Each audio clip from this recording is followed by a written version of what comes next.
السلام علیکم، welcome to best channel for all. نبی کریم صلی اللہ تعالی علیہ وآلہ وسلم نے سونے سے قبل 3 مرتبہ بستر جھاڑنے کا حکم کیوں دیا؟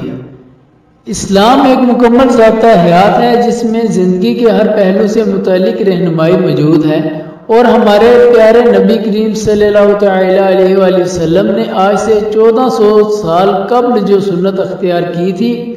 اور ان پر عمل پیرا ہونے کا حکم دیا تھا، آج سائنس بھی ان کے احکامات کو درست تسلیم کر رہی ہے۔ پیارے نبی کریم صلی اللہ تعالی علیہ وآلہ وسلم نے جہاں سونے سے قبل باوضو ہونے کا حکم دیا تو وہیں نماز سے قبل دانتوں کو صاف کرنے کا حکم بھی دیا، اور سائنس کہتی ہے کہ ایسا کرنے سے انسان دانتوں کی بیماریوں کے ساتھ ساتھ دل اور معدہ کی مختلف بیماریوں سے بھی محفوظ رہتا ہے۔ نبی کریم صلی اللہ تعالی علیہ وسلم کے احکامات اور سنت سے یہ بات ثابت ہے کہ سونے سے قبل اپنے بستر کو 3 بار جھاڑ لینا چاہیے۔ بظاہر تو ایسا نظر آتا ہے کہ اس حکم کا مقصد بستر پر کیڑے مکوڑوں یا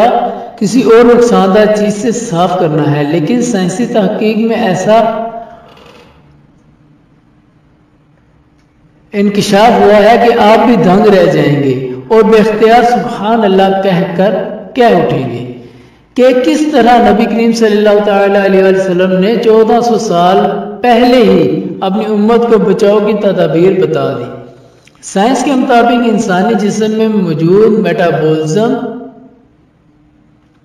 کا عمل 24 گھنٹے جاری رہتا ہے، جس کے باعث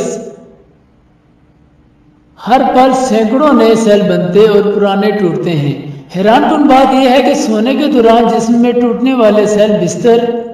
پر ہی گر جاتے ہیں، جو انتہائی چھوٹے ہونے کے باعث نظر نہیں آتے۔ اگر بستر کو بغیر جھاڑے اس پر سونے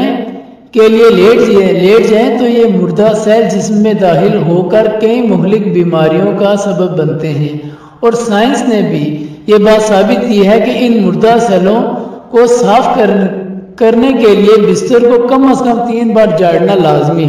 ہوتا ہے، اور ایسا کرنے سے خطرہ ٹل جاتا ہے۔